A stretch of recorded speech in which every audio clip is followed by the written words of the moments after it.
I'm just tired of being stereotyped by them, you know what I mean, Zionist pigs. When you say Zionist pigs, who are the Zionist pigs? The Zionist pigs are all the Masons, you know what I'm saying, which is like President Bush, from George Washington to President Bush, they all Mason motherfuckers. They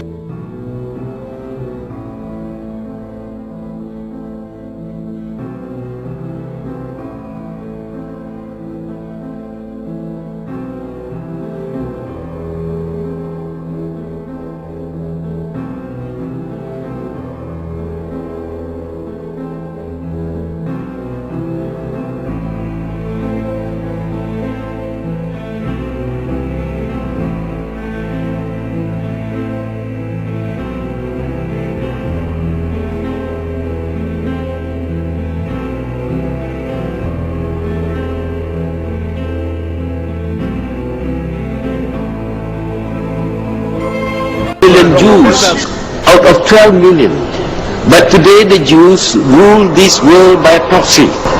They get others to fight and die for them. They get others to fight and die for them.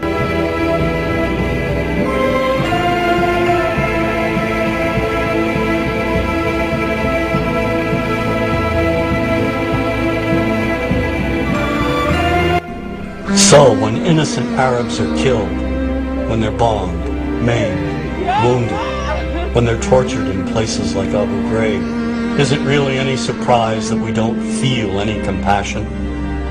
Or worse, make light of it? Care about them. We've been preconditioned to think that those innocent civilians, clones of Al-Qaeda and Saddam Hussein, are one and the same, and do not merit our sympathy, our understanding. And that's very dangerous.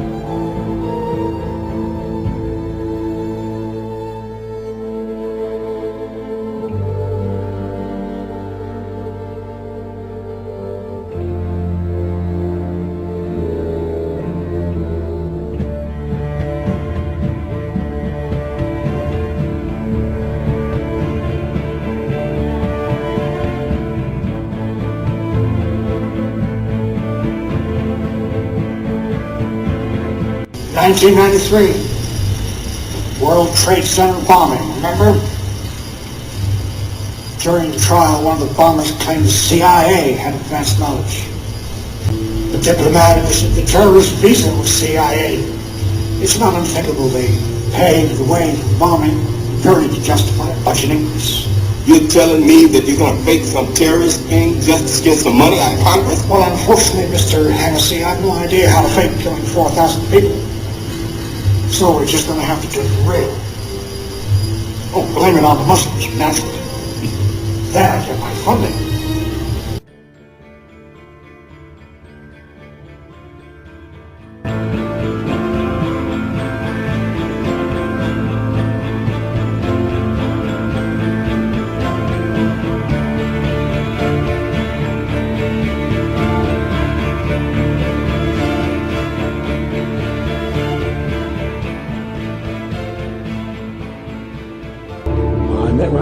To a female attorney I knew, who called me up one day and said, one of the Rockefellers would like to meet you. I made a video called Mad as Hell, and he'd seen the video and wanted to meet me, and knew I was running for governor of Nevada. He was a very, very smart man, and we used to talk and share ideas and thoughts, and he's the one who told me 11 months before 9/11 ever happened that there was going to be an event, and out of that event, we were going to invade Afghanistan to run pipelines from the Caspian Sea. We were going to invade Iraq, to take over the oil fields, establish a base in the Middle East, and make it all part of the New World Order. And I remember he was telling me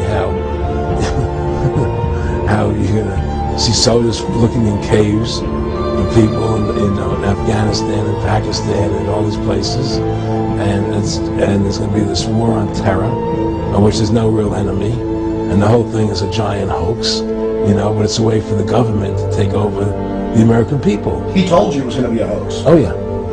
Oh yeah. There's no question.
What is at stake is more than one small country. It is a big idea, a new world order. I occasionally think how quickly our differences worldwide would vanish if we were facing an alien threat from outside this world. And yet I ask you, is not an alien force already among us?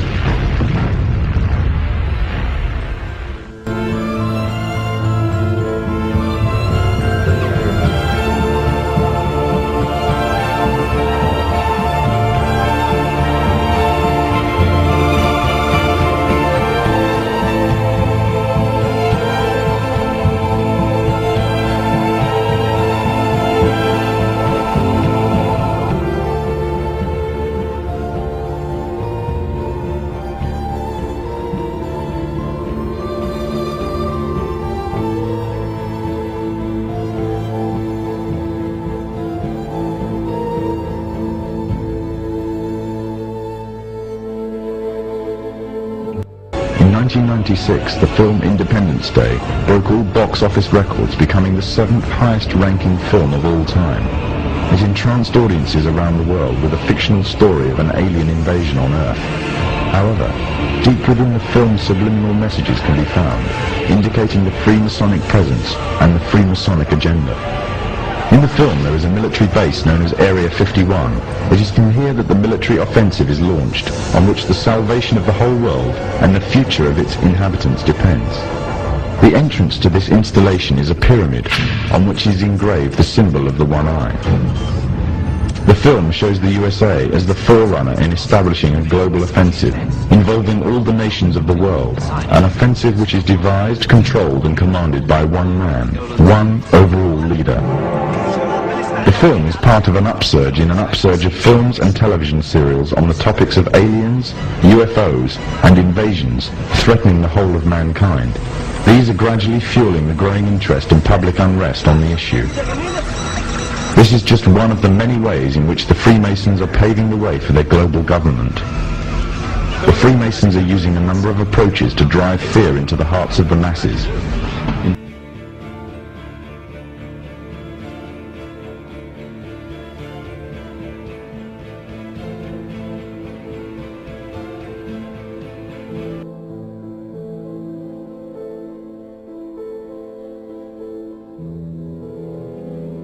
Mexican Air Force pilots capturing on videotape what are said to be 11, count them, 11 UFOs. The Mexican Air Force has released a video that some of you are going to find difficult to believe.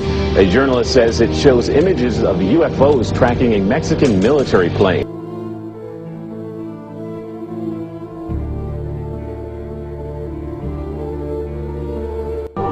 Canadian government official is warning we may be on the verge of intergalactic war, saying, quote, the Bush administration has finally agreed to let the military build a forward base on the moon, which will put them in a better position to keep track of the comings and goings of visitors from space, and to shoot at them if they so decide.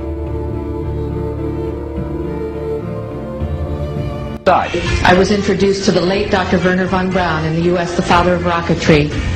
In my first meeting with him, during that first 3.5 hours, he said to me, Carol, you will stop the weaponization of space, because there is a lie being told to everyone that the weaponization of space is now first being based upon the evil empire, the Russians. There are many enemies, he said, against whom we're going to build this space-based weapon system, the first of whom was the Russians, which was existing at that time. Then there would be terrorists. Then there would be third world countries. Now we call them rogue nations or nations of concern. Then there would be asteroids. And then he would repeat to me over and over. And the last card, the last card, the last card would be the extraterrestrial threat. Anytime the government has secrets that they can keep from us, they can manipulate us by those secrets. In essence, they still remain 25 years at least ahead of us in technology, information, and knowledge, and secrets, and they are using them against us. I heard over the years many times over that the plan to usher in the New World Order would be to make all the people in this country and around the world feel totally helpless to prevent the New World Order from occurring, this world dominance plan, by saying that we had been invaded by aliens.